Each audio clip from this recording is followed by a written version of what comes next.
구약성경 출애굽기 20장 7절 말씀 제가 읽어드리겠습니다.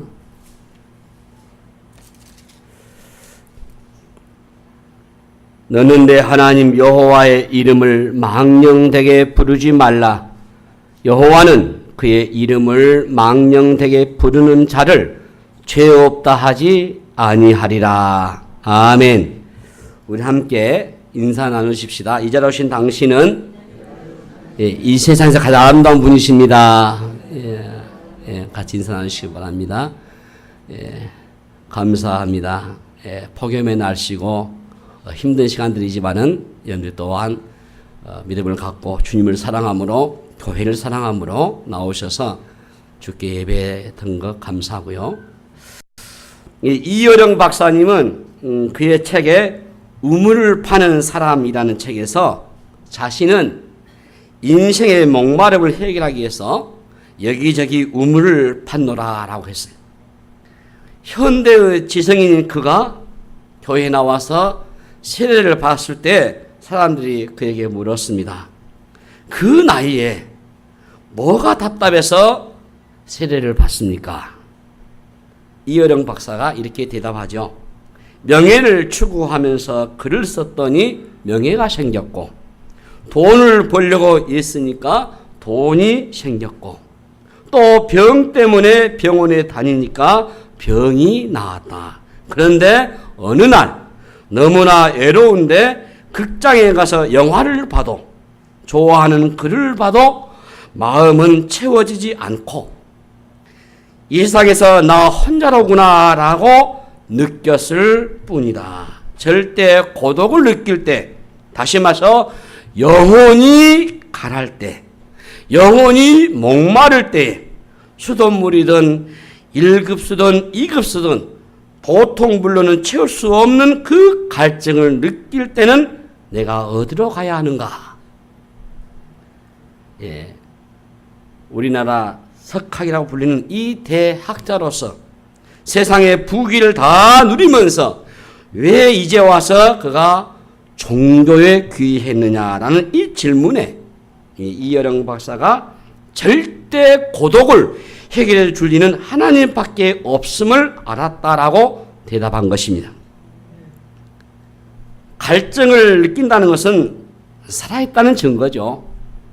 살아있는 사람이 조금 더 갈증을 느끼지 않는다면은 그분의 몸에는 심각한 병이 있다고 하는 증거가 될 겁니다. 마찬가지로 이 영혼의 갈증을 조금 더 느끼지 않는다면은 그 영혼 또한 심각한 병이 있다는 것이죠. 이 신앙생활에서 위험한 신호는 이 영적인 갈증을 잃어버리고 만족하는 겁니다. 에이튼 토저 목사님은 이런 말을 했습니다. 영적인 생활에서 만족은 하나의 악이라 했어요.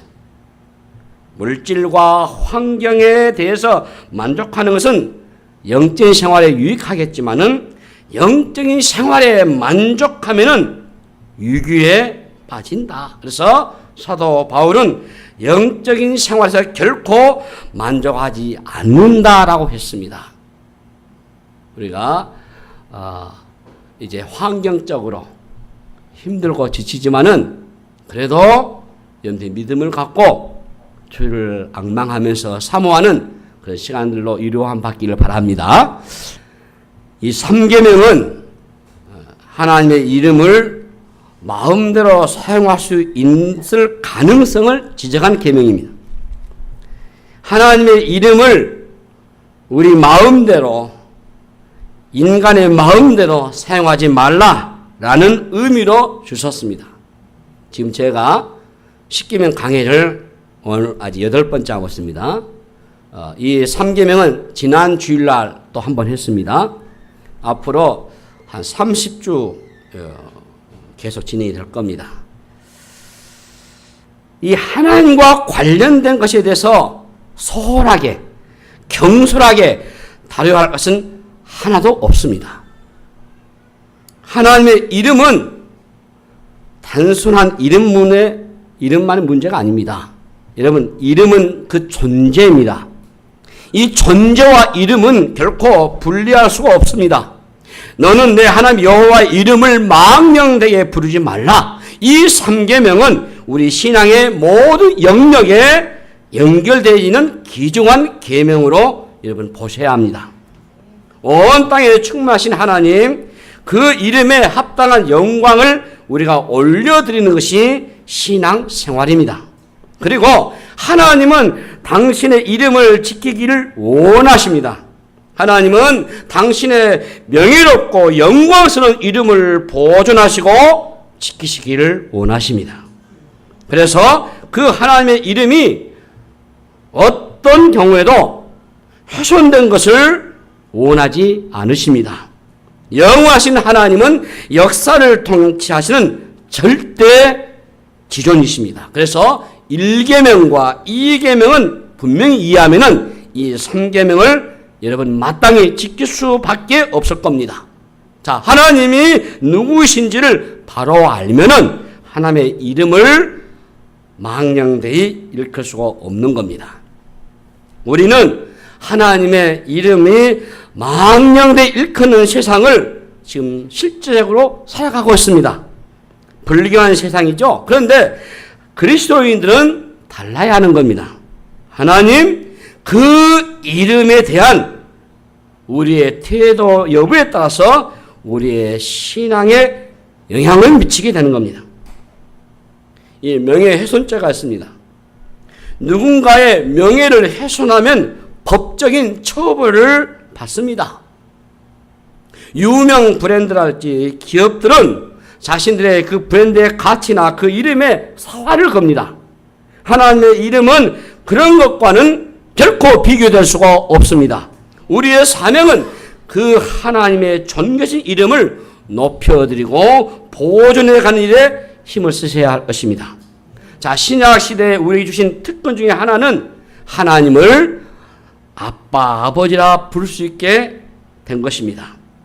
구약에서는 상상할 수도 없는 일이죠.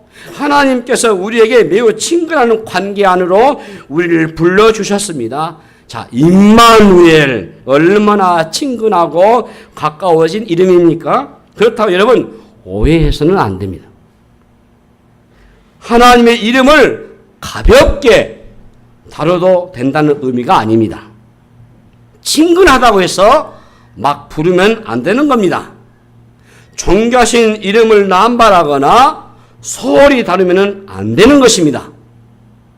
오늘 우리는 사랑의 하나님이라고 하는 이 미명하에 거룩하신 하나님을 놓치는 경우가 너무나도 많습니다.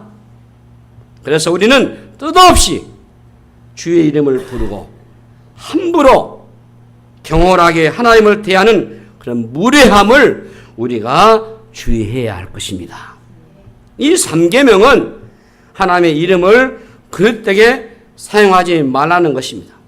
자, 우리의 기도를 자세히 들여다보면은 종종 우리들의 기도가 하나님의 이름을 부르면서 하나님의 이름을 그릇되게 쓸 때가 있습니다.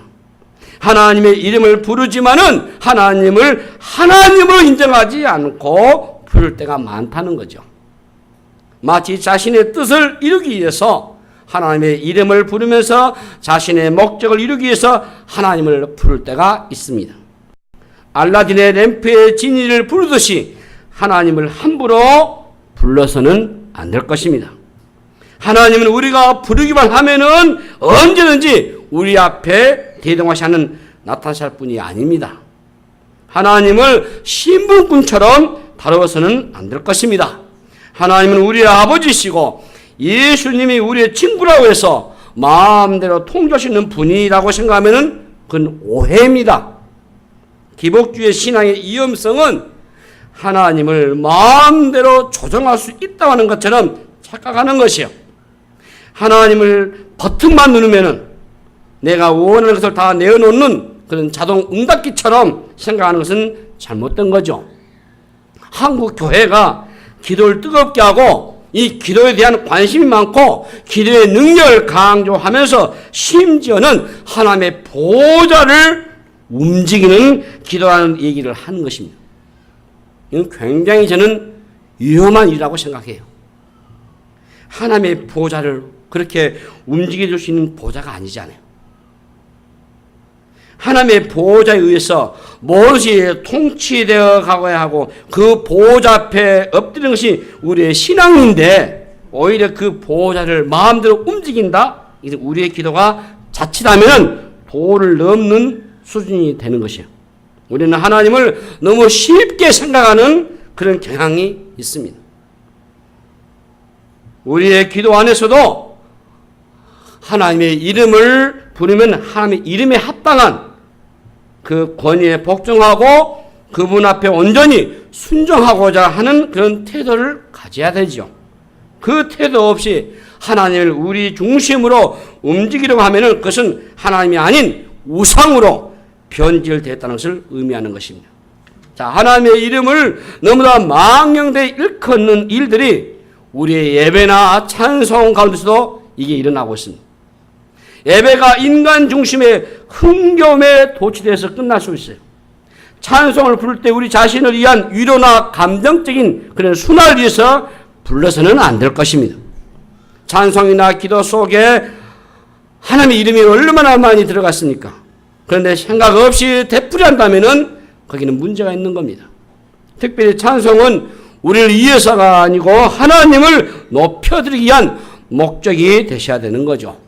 우리가 즐거워하는 것으로 끝나는 자기 감정에 빠진 예배는 하나님의 이름이 높여질 수도 없을 것이고 오히려 자기의 감정의 순환을 위해서 하나님의 이름을 도용하는 그런 도구화가 되고 마는 것입니다. 우리 자신에게 집중된 그 예배는 하나님의 이 이름을 이용하는 것이 되고 마는 것이요. 하나님의 이름을 망령되이 일컫는 것은 언어 문제뿐만 아니라 우리의 마음의 문제가 되기도 하는 겁니다. 입으로 언급하지 않아도 마음으로 하나님을 존중히 여기고 있는지 우리가 잘 살펴보셔야 합니다. 하나님을 존중히 여기는 마음이 없다면은 입으로 어떤 말을 한다 할지라도 그것은 계명을 어기는 것이 될 수 있습니다. 우리가 주일 오후에 성경 공부를 한다거나 여러분 자치기관 그 모임 안에서도 하나님의 이름을 언급할 때는 경외심을 가지고 하나님의 말씀을 다루셔야 돼요. 여러분 개인적으로 성경 공부를 할 때도 우리의 문학 작품을 평론하듯이 우리의 지성으로 하나님을 재단화시켜버리고 평가하시는 오만함을 가져서는 결코 안 될 것입니다. 그래서 우리는 어느 모임이든지 간에 어디서든지 간에 하나님을 언급할 때는 그분에 대한 경외심을 가지셔야 한단 말이에요. 이 신학자들이 흔히 범하는 오류는 자신의 지성으로 학문의 대상으로 성경을 연구하다가 마침내 하나님이라고 하는 이 존재 자체를 완전히 재단하고 제거해버리죠. 그래서 그 안에서 하나님과 신성이 없는 그런 신신학, 자유주의 신학, 사신신학이 되고 마는 겁니다. 하나님이 언급할 때는 그 하나님의 이름에 걸맞는 태도를 가지셔야 돼요. 하나님의 이름을 많이 부른다고 존중히 여기는 것이 아니잖아요. 하나님의 이름을 어떤 마음으로 사용하고 있는가가 더 중요하지 않겠습니까? 하나님에 대해서 함부로 말하는 것은 하나님에 대한 무지 때문일 것입니다. 하나님이 누구신지를 알아가는 열심을 가지지 않으면 결국 자신도 모르게 이 3계명을 어기게 되는 겁니다. 하나님이 어떤 분이십니까? 사실 우리가 성경을 읽지만은 하나님은 인간의 언어에 갇혀있는 분이 아니시잖아요. 인간의 언어로 표현할 수 없는 하나님이시잖아요. 어쩌면 이 언어의 한계에 우리가 갇혀서 하나님 당신을 완전히 우리가 알 수가 없는 겁니다. 언어의 한계 안에서만 하나님을 알 뿐이죠. 하나님은 우리가 생각하는 것, 우리의 언어 이상이 훨씬 더 높고 위대하고 광대하시고 놀라운 분이셔요. 그 하나님을 알아갈수록 우리는 그 하나님의 이름 앞에 무릎을 꿇차릴 수 없을 것이고 그 하나님 앞에 압도를 당하지 않을 수 없는 것입니다. 자, 우리는 하나님의 이름을 하나님 당신 위해서 사용하지 않고 자신의 목적을 이루는 일에 사용하면 안 될 것입니다. 우리는 자신의 말에 대한 신빙성을 다른 사람에게 심어주기 위해서 하나님의 이름을 걸 때가 있습니다. 자, 자신의 명예 혹은 명분, 자신의 그 이익을 위해서 하나님의 이름을 사용해서는 안 되는 것입니다. 내가 하나님의 이름으로 단언하건대, 내가 하나님 앞에서는 결코 거짓말하지 않는다. 우리가 코너에 몰리게 되면은 자신의 결백을, 의로움을 증명하기 위해서 하나님의 이름을 사용할 수 있는 경우도 있어요. 자신들이 거짓말하면서 하나님을 들먹임으로 하나님의 이름을 욕되게 할 수가 있단 말이죠. 자신은 온갖 악에 관련되어 있으면서도 하나님의 이름을 끌어들여서 자신을 정당화하려고 할 때가 있습니다. 자신의 이익을 위해서 하나님의 이름을 빙자하는 것이죠. 하나님의 이름을 걸면서 자신의 말에 대한 신뢰를 높이려고 하는 매우 위험한 일이 되는 것이고, 이것은 삼계명을 어길 가능성이 많습니다. 교회에서도 서로 싸우면서도 파가 나뉘어가지고 각자가 하나님 편에 서서 하나님의 이름으로 싸우는 교인들이 있잖아요. 자, 미국의 남북전쟁 당시에도 이 남군과 북군은 하나님의 이름으로 싸웠어요. 예. 그러나 안을 들여다보면은 뭐예요? 노예 문제잖아요. 자기의 이익과 목적을 위해서 하나님의 이름을 끌어들여서 남북이 싸우는 겁니다. 우리의 역사 속에서 오류를 범했던 이 십자군 전쟁도 하나님의 이름으로 무참하게 수없는 피를 흘렸던 기독교의 오류죠. 이로 인해서 이슬람과 기독교의 끝없는 전쟁을 만든 큰 상처, 큰 요인을 저지른 거 아닙니까? 독일의 히틀러하에서도 독일 교회와 성도들이 히틀러를 지지하는 오류를 범했잖아요. 그러나 디트리트 보네퍼 목사는 독일 교회와 함께하지 않고 히틀러를 항거함으로써 그가 죽게 됩니다. 정의를 행한다는 명목하에 하나님의 이름을 사용했지만 지나고 나면은 인간의 욕심이고 혹은 자신의 대의 명분을 세우기 위해서 하나님의 이름이 오용될 때가 더 많다고 하는 것입니다. 우리가 하나님의 이름을 잘못 사용함으로써 하나님의 이름이 얼마나 욕되게 할 수 있는가를 우리가 역사를 통해서 확인하게 되는 겁니다. 자, 사람들이 주로 맹세하거나 공약을 하는 이유가 뭐겠습니까? 그것은 자신이 사람들로부터 신뢰를 받지 못한다고 하는 증거죠. 평소에 신뢰받는 삶을 산다면 맹세를 하지 않아도 믿어줄 겁니다. 이사야서나 에레미야서를 보게 되면 이 거짓 선지자들은 하나님의 이름으로 감언 이설을 하면서 백성들을 속였어요. 백성들에게 하나님의 말씀을 선포하지만은 하나님의 뜻을 전달하기보다는 거짓된 말로 백성들을 속이며 자신의 배를 채우는 것. 레위기 19장 12절에 보시면은 너희는 내 이름으로 거짓 맹세함으로 내 하나님의 이름을 욕되게 하지 말라. 나는 여호와니라고 했어요. 맹세를 남용하면 안 됩니다. 구약에서 맹세하는 것은 좋은 것이었어요. 하나님께서 맹세하라고 하셨고 하나님의 백성들이 헌신의 삶을 표현할 때 맹세를 사용했습니다. 중요한 것은 여러분 맹세하면은 지켜야 하는 겁니다. 그런데 시간이 흐르면서 거짓 맹세들이 생겨나기 시작한 겁니다. 나중에는 맹세를 남용하죠. 자신의 목적을 이루기 위해서 맹세를 사용하려는 남용하는 오용들이 많이 일어나지요. 그러니까 신약에 와서 주님은 뭐라 하죠? 너무 많은 남용, 맹세를 헛되게 잘못된 방식으로 사용하는 것을 경고하시면서 산상수훈에서 함부로 맹세하지 말 것을 명령하죠. 하나님의 이름으로 맹세하고 지키지 않으면 하나님의 거룩한 이름을 훼손하게 되는 거죠. 그리스도인들은 쉽게 공약하거나 약속하는 것을 매우 조심하셔야 돼요. 우리 신자는 공약하고 거창한 약속을 하다가 깨어버리면 그것이 하나님의 이름을 욕되게 하는 것이 되기 때문에 매우 조심하셔야 됩니다. 우리 목회자들도요, 목회하다 보면은 자신이 대단한 목사인 것으로 좀 알리고 싶은 허영심에서 나중에 공포하다가 지키지 못한 그 말에 신의를 낄 때 위기를 봉착한 일이 있습니다. 나는 절대로 이런 일은 하지 않을 겁니다. 예. 이 절대로라는 말은 굉장히 위험한 말이에요.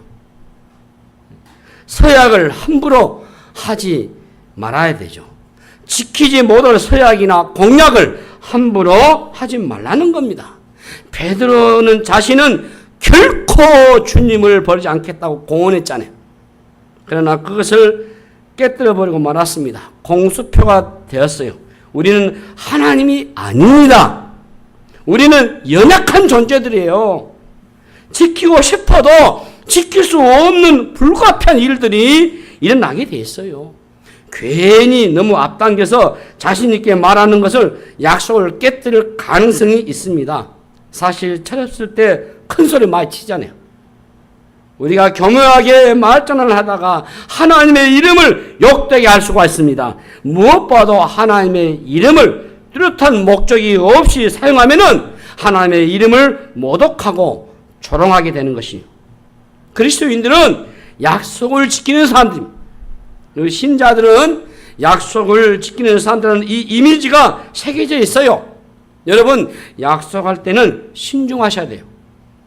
그리스도인들의 모든 말들과 약속은 하나님 앞에서 하는 것이기 때문에 그렇습니다. 하나님은 온 땅에 충만하신 분이시고 하나님은 언제나 우리의 말을 들으시기에 하나님의 백성들의 말은 언제나 지켜져야 돼요. 어떤 분은 그분에게 기회다가 당신하고 나만 알자 이렇게 얘기를 해요. 그런데 그리스도인들에게 그런 일은 있을 수도 없어요. 그러잖아요. 하나님께서 위에서 나도 안다 라고 말해요. 그리스도인들의 약속은 하나님 앞에서 하는 겁니다. 우리가 왜 언약을 지킵니까? 그 언약이 바로 하나님 앞에서 들어진 것이기 때문에 그런 것입니다. 교회 안에서도 어떤 서약을 하거나 어떤 약속을 할 때는 매우 중요합니다. 직분 받을 때도 기본적인 것들을 서약하지만은 그것을 하나님 앞에 하는 거예요. 그리스도인들은 한마디로 약속을 지키는 사람들입니다. 가정 안에서 어린 자녀들과의 약속도 여러분 지키셔야 돼요. 그래서 아이들이 약속을 지키는 부모를 통해서 하나님을 신뢰하는 법을 그들이 배워가는 거예요. 직장 안에서도 업무와 인간관계 안에서도 여러분의 약속은 신실하게 지켜야 하는 거예요. 언약을 지킨다는 것은 어려운 일입니다. 상당한 대가를 지불해야 하지만은 그 언약을 지킴으로 해서 하나님의 백성들임을 세상 속에서 공포하는 거예요. 하나님의 이름을 높이 드리는 일이기 때문에 그렇습니다. 서약을 지킨다는 것은 어려운 일이고 많은 대가를 지불해야 하겠지만은 지켰을 때는 하나님의 명예가 보호되는 거예요. 그로 인해서 하나님은 기뻐하실 것이고 언약을 지키는 일은 하나님의 성품을 닮은 일이에요. 예. 하나님은 언약 맺기를 아주 좋아하시고 그 언약을 성실하게 지키시는 하나님이셔요. 여러분, 성경의 중요한 주제 중에 하나가 언약입니다. 예? 하나님은 창세기 3장 15절부터 우리를 구원하기 위해서 언약으로 나타나시고 그 언약을 신실하게 지키셔요. 선지자를 통해서 끊임없이 메시아의 출현을 말씀하시고 예수 그리스도를 이 땅에 보내시고 우리를 구원하신, 우리는 끊임없이 그 언약을 깨고 반역하고 배반하고 하나님 앞에서 실수하고 범죄했지만은 하나님의 당신의 약속을 신실하게 지키심으로써 당신의 백성을 마침내 구원하십니다. 성경은 언약으로 구성되어 있는 책이에요. 여러분, 성경을 약속의 책이라고 하지 않아요? 응? 구약 성경, 올드 테스트먼트, 오래된 약속이에요. 신약 성경, 뉴 테스트먼트, 새로운 약속이에요. 응? 이 약속의 책이에요. 성경은 약속의 책이에요. 하나님은 약속의 하나님이시고 약속의 하나님을 믿는 백성들은 약속을 지키시는 그런 사람이에요. 프라미스 커퍼스, 프라미스 키퍼스, 약속의 사람. 약속한 사람. 그러므로 그리스도의 말은 믿을 만한 해야 돼요. 예. 언제나 신실하고 거짓 없인 하나님을 믿는 백성들은 역시 믿을 만한 사람들로서 이 세상 속에 드러나셔야 돼요. 세상의 사람들은 우리가 거짓말하면은 예수쟁이가 왜 거짓말하느냐라고 분노하는 거예요. 그것은 하나님의 백성들은 약속을 지키는 사람들은 이것이 각인되어 있기 때문에 우리가 믿는 하나님은 진리신 하나님이셔요. 예수 그리스도 그분은 진리이십니다. 성령은 진리의 영이십니다. 하나님의 말씀은 진리이셔요. 그 하나님을 믿는 백성들이야말로 하나님의 거룩하시고 진실하신 명예를 지키고 우리의 삶 속에서 진실함을 드러내는 약속을 지키는 사람들이 되셔야 하는 것이에요. 세상에 우리는 그리스도인들로 알려져 있어요. 크리스찬이라는 말은 그리스도에게 속했고 그리스도를 따르는 사람들로서 우리의 모든 행동과 말은 그리스도와 연관되어져 있고 우리가 어떻게 행하느냐에 따라서 세상의 사람들이 그리스도의 이름을 높일 수도 있고 그리스도의 이름이 폄하될 수도 있는 겁니다. 여러분들이 세배성 교회에 등록하고 교인이 되면은 그때부터 우리의 모든 말과 행동은 바로 교회의 이름과 명예에 연계되는 겁니다. 여러분 집에 교패가 붙여지면은 세배성 교회가 딱 붙는 거죠. 직장에서도 마찬가지로 내가 그리스도인이다 하면은 세배성 교회라는 라벨이 따라 붙는 겁니다. 신자의 명예와 교회의 명예가 따라다니는 거예요. 직장에서도 마찬가지입니다. 가게 운영을 할 때도 정직하지 않고 정말 하나님의 성도로서의 모습을 드러내지 않는다면은 교패는 떼어내야 되는 거예요. 우리의 말과 행동은 분리되지 않습니다. 우리의 말이나 행동으로 하나님의 이름을 높일 수도 있을 것이고 훼손시킬 수도 있습니다. 그리스도인의 언어 생활은 그래서 달라져야 한다는 겁니다. 우리의 말은 믿을 수가 있어야 돼요. 우리가 하는 말은 신앙인으로서의 책임을 포함하는 거예요. 말씀을 마무리하렵니다. 여러분 신앙생활은 언어의 변에서 현격하게 드러나죠. 에베소서 4장 23절 이하의 말씀 보시면 오직 너희의 심령이 새롭게 되어 하나님을 따라 의와 진리의 거룩함을 지으신 받은 새 사람을 입으라. 그런즉 거짓을 버리고 각각 그 이웃과 더불어 참된 것을 말하라. 이는 우리가 서로가 지체가 됨이라고 했어요. 우리가 새롭게 거룩한 백성이 되어서 이제 새 사람이 되었던 것 그 첫 증거가 거짓을 버리는 것입니다. 하나님의 백성들이 거룩함으로 이제 새로운 사람으로 그리스도인으로 태어나면은 그 첫 번째 증거가 거짓을 버리는 것입니다. 하나님 안으로 오기 이전 우리의 삶의 모습은 거짓이라는 겁니다. 그런데 거짓을 버리고 이웃과 더불어 참된 것을 말하는 것이 그리스도인들의 표징이라는 거예요. 하나님의 백성들이 진리의 영이신 하나님을 말미암아 우리가 예수님을 믿었기 때문이에요. 그래서 3계명에서 망령되게 일컫지 말라라는 이 말은 다른 말로는 거짓되게 일컫지 말라인 것입니다. 그리스도인은 반드시 우리가 한 말에 대한 신뢰를 받아야 돼요. 우리가 약속을 하면 하나님의 이름을 언급하지 않아도 하나님의 이름이 자동적으로 연결되는 겁니다. 만약 우리가 한 말을 믿을 수가 없다면 우리가 전하는 진리도 오해를 받을 수가 있는 겁니다. 문제는 내 말이 신뢰를 받지 못한다면 내가 전하는 진리마저도 오해를 받고 신뢰를 받을 수 없다는 것이 안타까운 일이라는 것이죠. 여러분, 신앙의 과제가 무엇일까요? 말과 행위의 일치입니다. 우리가 다른 사람들에게 존경을 받고 신뢰를 받으려고 하면 여러분의 말과 삶이 일치가 되셔야 돼요.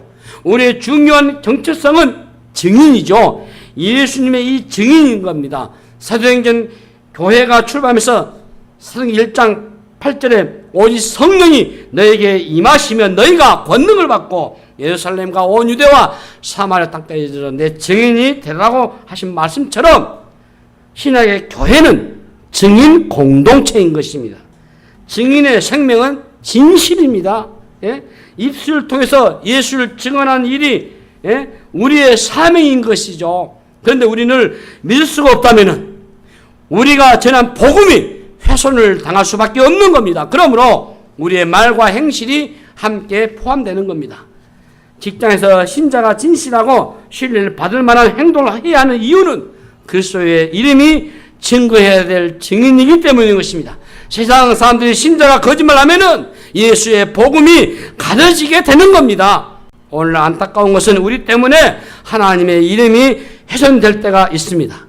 세상이 교회나 신자에 대한 비난의 소리가 높을 때 우리가 살고 있습니다. 우리가 말한 대로 살지 않아서 듣는 이들이 많습니다. 말은 화려해졌는데 비해서 말에 대한 책임을 지지 못하는 것들이 오늘 우리의 아픔인 것입니다.